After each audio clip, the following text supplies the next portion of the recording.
Hey mom, how's it going? I'm having a great day, Lindsay. It is beautiful here. And we currently have our house listed. We had a bunch of people come through our house today. I'm feeling pretty good. Like this might be the best day of the week for me. I don't know. How about you? How are things in your world? I am doing great. It was a beautiful day. I got to work outside. I am starting to learn our valuation process, which will be super, super helpful. But it is a lot of staring at spreadsheets. I will tell you what, a lot of spreadsheets happening in the world of Lindsay today. Welcome to my world, Lindsay. Come over to the dark side. It's really, really nice. The water's great. You can come on in. It's amazing. But you must work for someone really nice if you're allowed to sit outside and work. Wow, look at you. Okay, pat yourself on the back a little bit more there. You know what? We have a treat today. I absolutely love when I get to meet incredible people. And most of the time, I get to do that when I'm speaking. But in this case, we actually met an incredible person when we were investing in ourselves to learn. Today, we have an amazing person that actually made me rethink how I make judgments on so many things in my life, and I didn't even know I was doing that. We have our good friend Cujo. Cujo, welcome to the show. Thank you, Carrie. It's so great to be here. Thank you so much for having me. I'm so excited about this. And hello again, Lindsay. It's great to see you again, too. So great to see you. You know, Cujo, when we did that training, we came back so excited to the team. It has really changed a lot about how we operate and how we receive feedback from the team as well. So it was really impactful for our organization, the training that we went through with you. So I wanted to start out by saying thank you. You are so kind, and you certainly know how to make somebody feel welcome, even in a virtual environment like this. That is probably the nicest thing that I've heard all week. Thank you very, very much. So, Cujo, we're not being very kind to our listeners, though, because they have no idea what we're talking about. So, why don't you do me a favor and introduce yourself? Tell people who you are. Why are we calling you Cujo? What does that mean? And what training are we talking about? And then I'd like to jump into you as an entrepreneur. Because so many people listening are entrepreneurs. So please, please tell us who you are, my friend.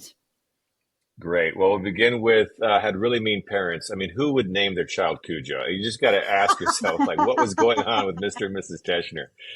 No, I kid. I had great parents. I'm an ex-fighter pilot. I used to fly F-15s and F-22s. I got the chance to experience some amazing things in a career that made it all the way to the rank of full bird colonel.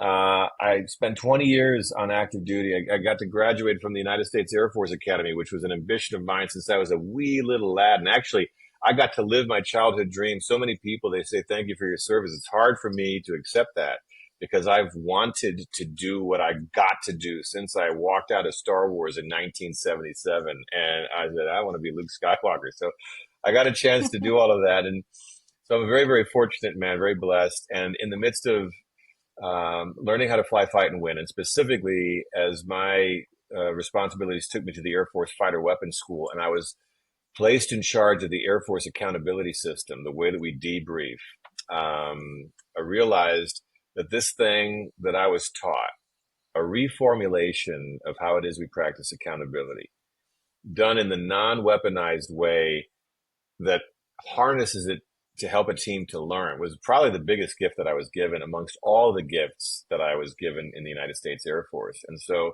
I made a note back in 2004 when I was teaching at our fighter weapons school that someday I would teach the same stuff in business. And that's what brought us together. I got the opportunity to teach this whole concept of positive forward focused accountability in a what was it 2 half-day sessions, and Yeah. that's one of the Hmm. most amazing experiences that I have in my life now is teaching how it is we build high performance teams in the military, and that's what brought us together. Is that okay, Yeah. Carrie? Is that a good summary? That's perfect. Absolutely perfect. But you said something really important when you were introducing yourself. You said, I always knew I wanted to be Luke Skywalker, and I got to become that.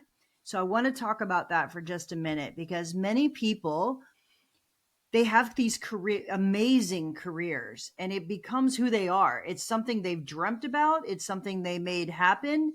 And then when they get to a point where maybe something happens and it's time to move from one career to another, it's difficult to envision yourself anywhere else but where you are. That's not what you said. You actually said, while I was in this space, I could see myself doing something else. Was that always the case, Cujo, or is that something that took some time? Yeah, it was never, I mean, I'll tell you, 'cause you mentioned entrepreneurship. Like, I was blissfully unaware of what it takes to be a business person, what it takes to run a company, how important that is to our economy. I was blissfully unaware of all of those things. I was just happily out there minding my own business, doing some defense stuff. But I did become aware of the complexities of leadership challenges when my then girlfriend, now bride of 20 plus years, was working at a company that she loved and had a really bad experience with a leader who was not qualified to lead, and explained that not only did she not love where she was any longer, but was thinking about leaving. And I thought on this and I'm like, I don't know that that organization, the one that she was with, knows how to build leaders. I feel like from everything that she was sharing with me, that they would take somebody who was a technical expert, and when there was a leadership deficiency, promote them into the leadership position, hoping that they would bring enough like innate intrinsic leadership with them. And I said, I know that there's a better way because we're doing it. So the seed was planted in my mind that someday this thing that I was able to do, teaching high performance teamwork and really teaching leadership, would be something that I might want to take on. But I never got beyond that would be a cool theory until my hand was somewhat forced. Okay, so Mm. it was just a nice idea that was floating around in 2004. But my primary passion was flying high performance fighter aircraft, which is something that I wish that I could still be doing today. Heads up to our listeners, I'm not doing that today. Okay. I love that you said you were just minding your business over here. Like, I don't know how to run a business, but I'm sorry. Did you say you were full bird colonel? I don't think you were minding your business over in a corner somewhere. Let's just be clear here, Cujo.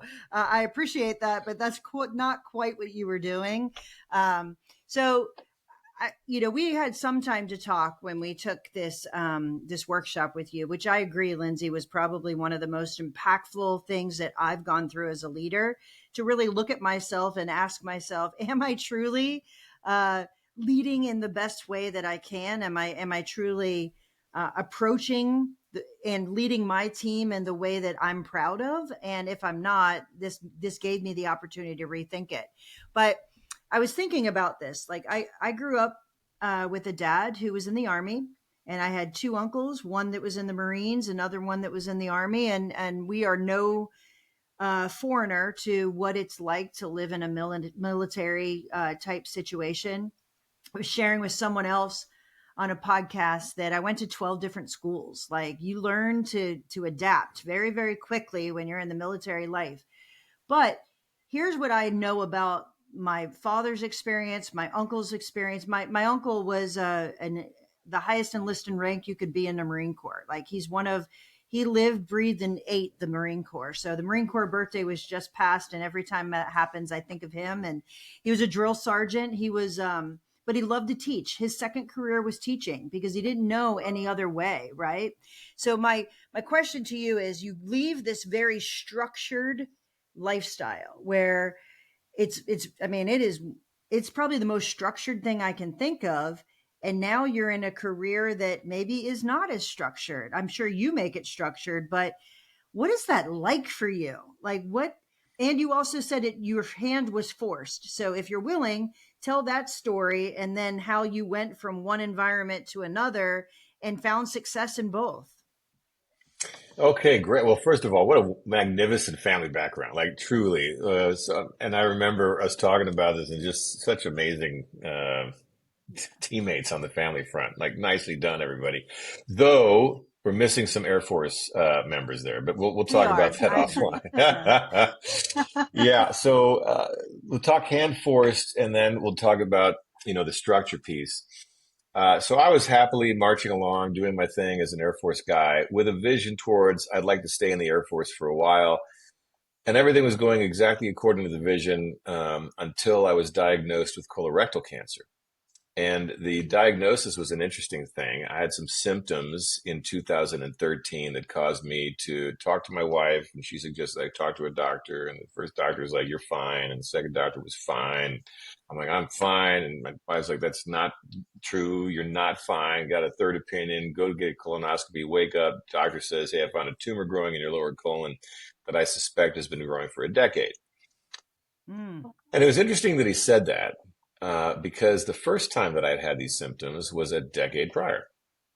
Oh, But wow. that was back when I was indestructible and I didn't have time to be sick. And I was a new instructor at the Air Force fight, the original and best fighter weapon school, the Air Force version. And so I didn't tell anybody. I didn't tell anybody about these things.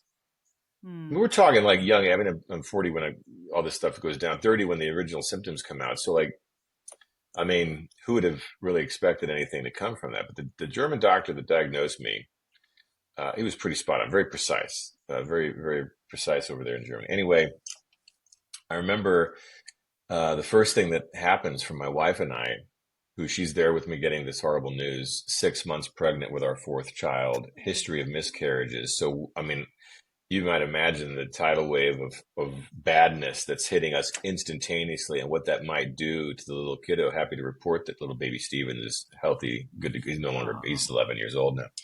But the first thing we did was we went to the bottom floor of this facility in downtown Stuttgart. There's a cafe there, and we went to lunch.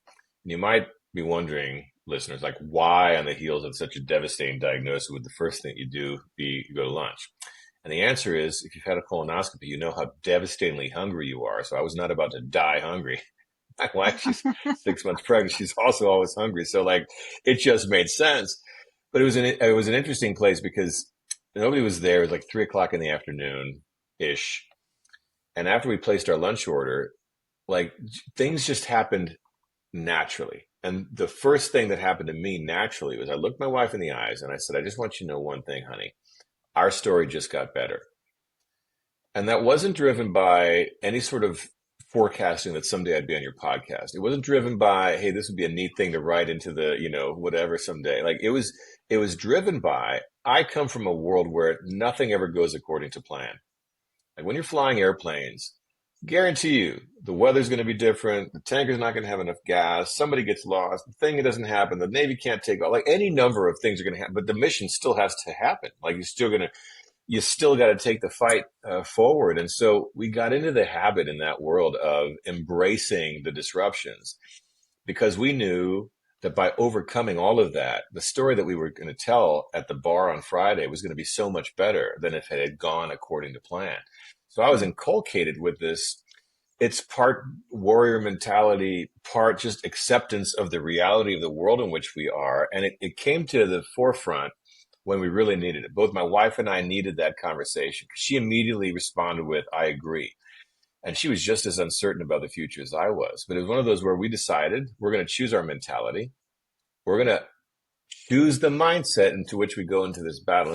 It was a wonderful thing. Like it was a horrible battle. It was a miserable experience. It was very, very painful. The story gets a lot worse before it gets better. And it was also one of the worst times to make decisions about one's future and career. And while the Air Force was very accommodating and was willing to help me and give me jobs where I could, I mean, they basically said, you can do whatever you want to. I said, I'm going to leave, which was Mm. the dumbest decision that I've ever made in my life. And I've made some bad ones. Turning down what would have been a much smoother flight path into career number two. So I just shut that down. I take a demotion on my retirement. I'm a lieutenant colonel retired because I didn't serve 3 years in the final rank. We fall back to St. Louis, Missouri with an eye towards if I die early, at least we've got family there. And it was not, I mean, none of the decision making was very rational. And in short Mm. order, I go from being somebody who had something that I could be proud of, to I'm trying to figure out how to provide for my family. And I eventually become a mortgage loan officer, trying to convince people over the phone to trust me with all of their financial Oh, history wow. and everything. 100% commission salesperson who doesn't know that there's a T in mortgage. Okay. I have to be corrected on that. Yeah, I mean, I kid a little bit, but I mean, it was like one of those. I have no concept of Right. anything that I'm doing, and Yeah. and it was the probably the most epically horrible transition from one career into another that I could conceive of. It Mm. was miserable, and on top of it, I'm trapped in a bathroom all the time because I'm missing my lower colon, and my body is not functioning properly. That's the whole reason why I'm not flying any longer, and so it was very very difficult. Yeah. And yet what I found was that by relying on what it was that I was taught in the military, I was able to create the structures that allowed me to navigate this thing effectively to the point where even in the mortgage lending space, where I had zero comfort, zero familiarity, zero understanding, and I was just I was just praying that somebody would trust me and do business with me. I was even able to find a tremendous sense of purpose, which is something that I had a lot of in the previous life, that helped Hmm. motivate me and inspire me to want to be the best mortgage loan officer that I could be. And it ended up being a really beautiful experience. And I get to talk more about it if that's interesting to you. But I would just Wow. tell you the only thing that I knew to do was to leverage what it was that I was trained to do in this new version of myself world. And it served me exceptionally well. Exceptionally well. Yeah, I would love to dive deep into that because of course what you're doing now is has to be incredibly rewarding, right? You are helping people blossom as leaders and flourish in their careers, but a mortgage loan officer, right? Like that is such a 180 from fighter pilot or what you're doing right now. Like the three could not get possibly further away from each other at all. So when you say you found a piece of, self self rewarding in that, what was that like? Good. I'm glad that we're going here. So, I have a mentor who will remain nameless, okay? And one of the Mhm. things that my mentor has told me is what you had in the military cannot be replicated in the world of civilian business. And specifically, this idea of having a deep passion and tied to a purpose that's really compelling, like that exists in life or death, defend the nation against all enemies, foreign and domestic world. It does not exist in the world of civilian business. And I've never bought into that. And I mean, I saw Simon Sinek's TEDx talk a million years ago, and I felt like he was onto something there. But then I got a chance to actually live it. Okay, so here's the way that I would describe life in the early companies. And I was in a couple of companies, and the mortgage lending one was just typical of this. Hey, we're a sales organization. Let's go out there and sell. If we hit our sales targets, we're going to go on a trip. If we go on more trips, we're going to have more fun. It's all about numbers, bottom line, money, money, money, money, money. You got to grab as much money as you can, which I understand. I mean, money makes the world go round. It's, necessary for our economy to function, et cetera. But I never felt like in that world there was anything that was truly satisfying beyond the acquisition of material wealth and the spending of said wealth on things.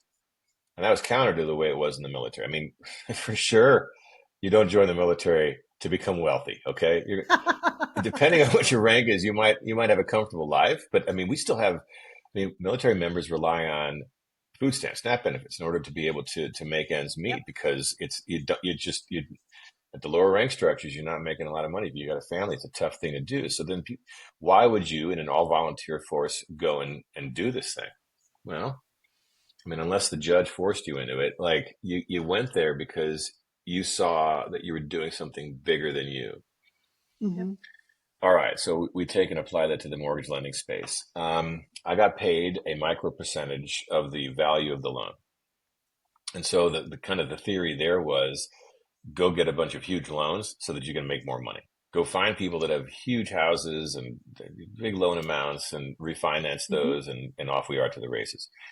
But what I found was over time, and it took a little while to recognize this, over time, the most compelling loans that I closed were the ones that were for the least amount, but had the most meaning tied to them. Like there was an elderly couple with, we'll call it an $85,000 loan, maybe a little bit less than that. And there were so many things about it that like nobody would touch that because it was most likely not going to get approved and it was going to waste a lot of time. And at the end, it was only going to net you a couple $100. And so why would you even go that route? So I'm working on this thing. It takes 4.5 months to get to the finish line. Typically, good loan, 30 days, right? 4.5 months to get to the finish line on this sucker. But here's the deal. The couple, the elderly couple whose house we refinanced had zero disposable income under the previous loan. Like basically just surviving. Just couldn't do anything, couldn't go anywhere, couldn't buy anything because every dollar that came in went to pay the bills. When we closed that loan, when we refinanced that sucker, they suddenly had some disposable income that allowed them to live again. And though it netted me, and I mean, I can't remember the exact amount, $256 to Team Teschner. Lots of kids, by the way, milk's expensive. That wasn't going to pay the bills. The way that it transformed that couple's life was like stunningly amazing. And I remember thinking, there's a lot of purpose associated with this thing. And what we're here to do isn't necessarily to gather as much wealth as we can. We're here to use this instrument called the mortgage loan to transform people's lives. There was somebody else that came in, single mom daughter with 3 kids, diagnosed with stage 4 cancer, no hope in the United States. Well, somebody in some other country was offering some experimental treatment that gave that family hope. So the father comes in and refinances the loan to be able to pay for this thing because of course insurance isn't going to pay for that, right? So you think about this as a guy with a cancer diagnosis under my belt. I'm like, that's something that I can get behind. Yep. And I need to find the people out there who have a desperate need that this mortgage loan thing, this tool, can support. And if I can do that, I suppose that the money will follow. But like the good that we're doing is unquestionably good. In fact, maybe even better than the good that I did in the last life. And it was so amazing to me. Yeah. And that purpose orientation, that's what drives you. Absent that, you're just here to clock in, clock out, and collect a paycheck. Armed with that, you care deeply and you give your all, right? Mm-hmm. Yeah. That's just special, right? We happen to work with a lot of independent insurance agencies who find very similar value to helping their clients. And we personally find a lot of value out of helping small business owners that are independent insurance agents understand their asset that they're building. And while they're helping their community, we're helping them, right? Like it's like helping on helping on helping. You can only get better and support more people into making better life choices for themselves. So that is super special. I love that we went down that path together. I love that. I think if you can't find that passion, it's just a job. And it shows in every way you approach it. It shows in the way you talk about your clients, you talk about your coworkers. I think it actually shows in every part of the way you live your life, to be quite honest. If you're going to spend your time doing something, you better believe that it's bigger than you, or else why spend your time doing that, And I think about it a lot, Cujo, to be quite honest with you, because I'm in an area where money, when you said it's money, money, money, money, money. Well, think about what we do. We help agencies maximize the value of their agency, acquire other agencies, and maximize when they're looking to exit. But that's really not what you're going to hear me say. Like, yeah, on paper, that's what it is. But what it really is provide for their family and feel good about the legacy they leave behind, whatever that is. And if that means selling to the next generation, fantastic. We're going to make it as easy and seamless as we possibly can to set up that next generation to carry on and be successful. If that means exiting externally, you need to find the right person that's going to take care of your customers the way that you're proud of and you can hold your head high and navigate that, because you do it once. We see it multiple times, but it's not, how do I get the biggest payout? That is, my structure is nowhere near that. And I feel great about that, to be quite honest. Just like you feel great about, I didn't find the biggest mortgage. I found the people who needed someone who cared. That's really the reality, right? So, but 100%. I will also say, though, it's really hard to think you went from a very um, different, exhilarating role to something that you had to probably work hard to find that. It's not like it hits you day one, right? Like there's a transition that has to happen, and many people, I changed careers too. Like you have to find your footing, and I think it's important that you surround yourself with the right people to help find your footing. So let's talk about, and if you can't do that, I think you stay too long necessarily in where you are and might not be able to find your way to the next thing. So let's talk about, how do you think people struggle with making that connection? Because what we're talking about is not an easy thing. Like you know, I'm making it sound like it's an easy thing, and I think it's great when you find it. But how do you help another leader that maybe hasn't found that purpose and find their way to it? Is that something that you have some experience in the consulting that you're doing now? Yeah, tangentially, and I say tangentially because I found some pretty cool resources that assist us with this. But I'll go back one step, if I may. I just one other thing, because everything you said was perfect. But also everything that you said was perfect and built upon a foundation of I have watched families who have operated absent insurance, who, when the tragedy hit, had nothing available to be able to deal with said tragedy. And that was a compounded then to an X level tragedy because Yeah, there were no resources to assist. So what it is that you're doing is actually really, really, really, just the industry as a whole is so important. And I wonder how many people are marching along out there blissfully unaware of how ill prepared they are for the contingencies that might hit. And I remember when my father passed away, it was a sudden thing, probably according to the first responders, a heart attack while driving down the yeah. highway. It's a pole ejected from the car, done. It's all game over right then and there. Mm. And as we were driving back to New Mexico from St. Louis, my wife and I are like, man, what happens if we have that experience? And I mean, the first call we made was to our insurance agent to start becoming a little bit more comprehensive in how it was that we were thinking about what we're doing. So I reinforce everything that you said. Plus, the industry that Yeah, you're in is so mission critical to dealing with the natural state that we're in life, and so we can never forget that either, right? It's very, very I important to totally know. agree. All right. Totally agree. Yeah. Then to the transition piece. I was told when I was preparing to leave headquarters U.S. European Command, which was my final assignment in downtown Stuttgart, Germany, by a person that I really respected, a retiree, had the same kind of background that I did, weapons school graduate, etc. He's like, "Hey, just so you know, Cuj, you're going to have 3 jobs before you find the final fit. Like now that you're retired, you're going to go through all this evolution, and then you're going to finally be where you're at." And I'm like, different generations. So I was very respectful. Oh, thank you very much. I appreciate that, sir. I said, but on the inside, I'm like, you must be an idiot because, like, if you don't know what you want to do in life, then like, it's like, and, and I totally scoffed him. Okay, on the inside, we're very, very nice and respectful. Good. So 3 jobs later, I realized like he knew what he was talking about. It took a minute. Okay, it took a minute, and I think that maybe part of it, like you don't have to hit a home run on the first thing that you do. Like I think some part of this is the exploratory process of trying to figure out who you are and where it is that you belong. In my case, had the additional disruption of my body didn't function properly. None of the things that I was trained to do in terms of flying airplanes and following my passion were even remotely available to me. So I was a real definite fish out of water. But I did have that experience in 2004 of me saying, I bet you what we're teaching here at the Fighter Weapons School should be taught someplace else. And I suppose I was kind of biding my time until my body was functional enough to be able to go out there and take a risk on this. But I want you to know this.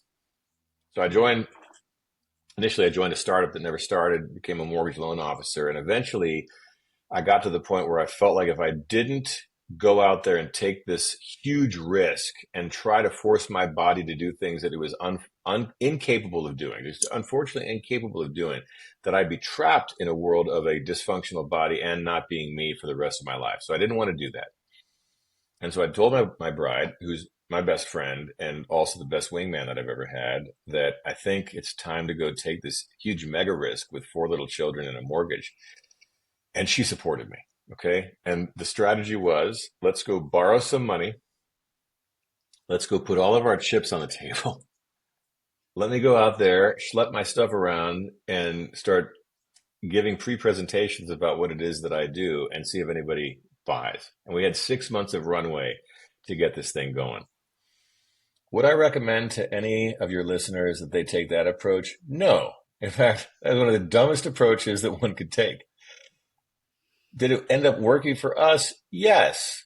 Okay, why? I don't know. Part of it was I applied my own methodologies, the structure that I was taught, the tools that I was gifted by the Air Force to learn as fast as I could in the midst of all of that to figure out how to make it work.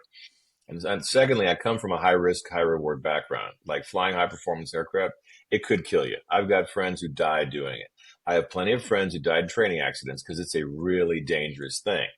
I happened to fall in love with that high risk, high reward world. And so I was used to it. What I found was by entering back into it by way of entrepreneurship, I was me again.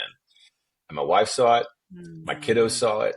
And that was a really good thing. So I went from guy suffering from GI issues all the time to, hey, I've got kind of my mojo back. And my wife was even willing to risk the entire financial fortune of our little family to get the mojo back. And it worked. Now, for the more discerning listener who doesn't want to take that degree of risk and probably thinks me as somewhat of a fool for how I went about it, there is a resource out there that I've come across. It's written by Simon Sinek's team.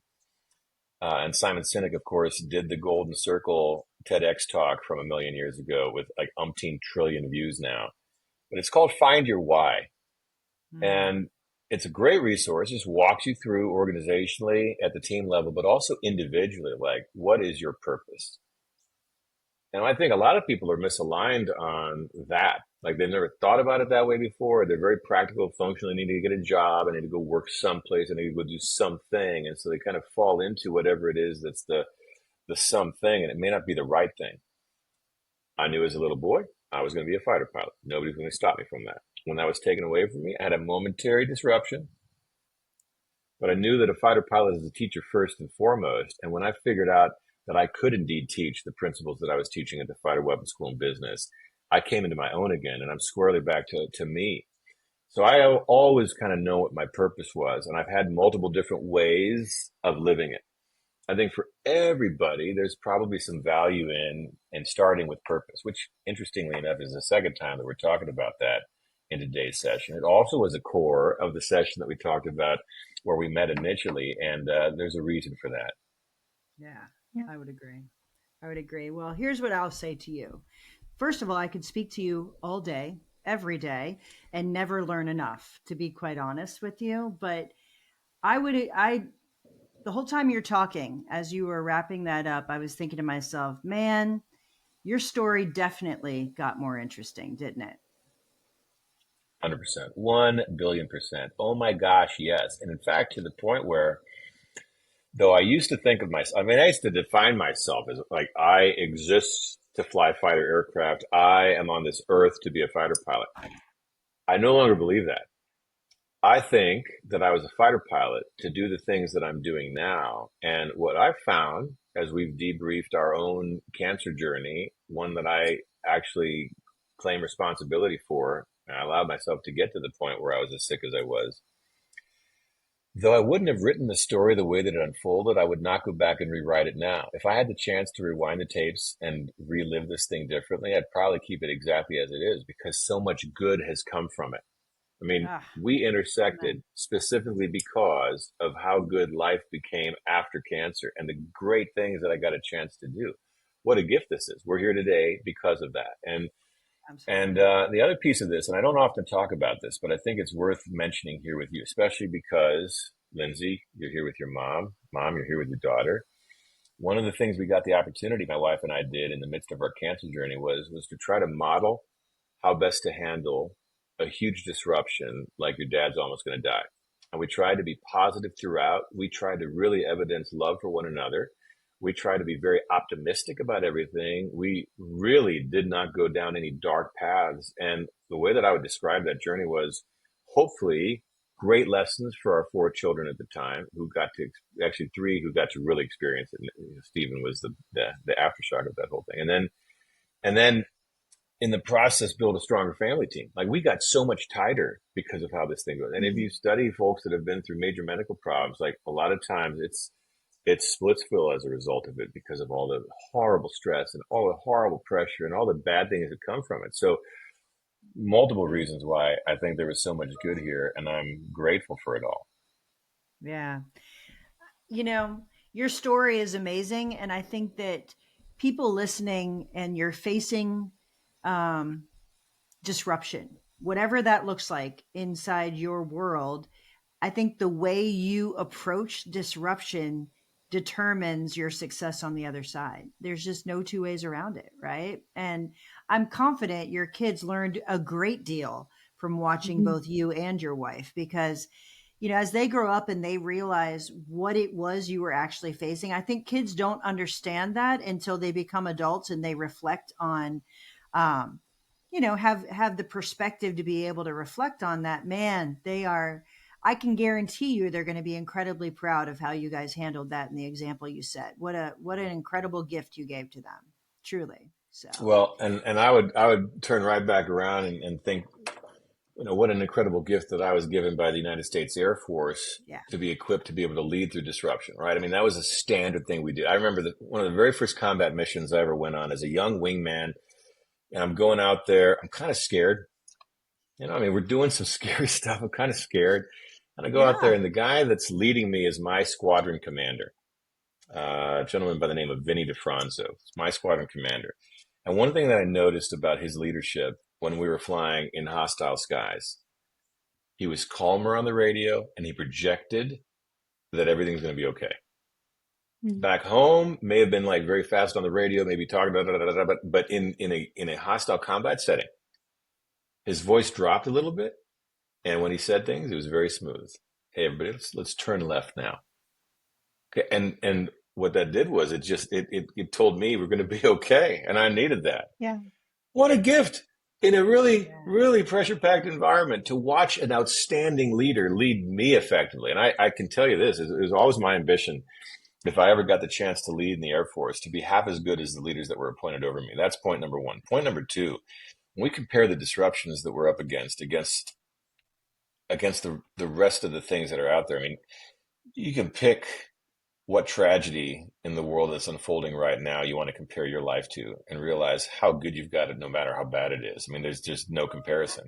I think back to my grandparents. I mean, they were in Zagreb, Croatia as Stalin's forces are marching westbound. They got 2 options. One, stay here and become part of the Soviet Empire. 2, take a risk, go by foot to Munich, hope that you can rejoin as a family someday, because you got to go separately, because if you're captured together, you're probably going to be killed. Go there, hope to rejoin without cell phones, without any sort of address. Like whoever gets to the main train station first waits there from noon until 1 every day. That was the rejoin plan for my grandparents. My grandmother had 3 kids under the age of 4, twin two and a Oh half year olds, man. and they're going by foot through the That's mountains Wow. trying to insane. figure I mean, like, Wow. okay, yeah, I had a medical issue and I lost my job. Yeah. They had Yeah. their entire everything that they're going to have for the rest of their on their backs, hoping to not be killed. Like, okay, I mean, comparatively speaking, life is good, right? Life is pretty darn Yeah, Definitely. good. I can tell you that for life is. sure. And like we said, people want to hear what we have to say. And, they pay us to hear what we have to say, which is amazing. Like life is It is pretty darn amazing. good. Yeah, it's fantastic. 1 billion% Well, yes. yeah. Well, Cujo, I want to thank you again for the impact that you made on our team and that entire room in North Carolina. I feel very blessed that I got to know you there. I love watching what you do. If anybody wants to know about, first of all, if you haven't read it, you should pick up the book Debrief to Win. It's one of the best books to think about yourself as a leader and how you approach um, really working through any kind of challenge or any kind of project with your team. You should pick up the book Debrief to Win. We'll put it in the show notes. And Cujo, I hope that our paths cross. I really hope that I continue to get to learn with you and from you. And I very much appreciate you coming and sharing your story on our podcast, because I guarantee people are going to rethink what disruption looks like in their world, and how they respond to disruption in a different way. So thank you so very much. Wonderful. Carey, thank you. Lindsay, thank you. Always a joy to be able to work with professionals and to share a little bit about what we're all doing, great things in the world.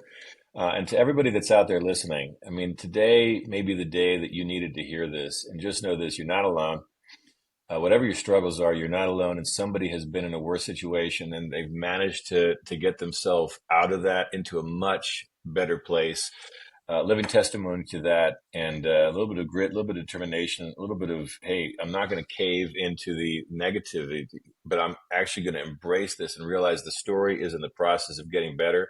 Just remember that it's true if you're willing to make it that way. Absolutely. Thanks so much, Cujo. Thank you very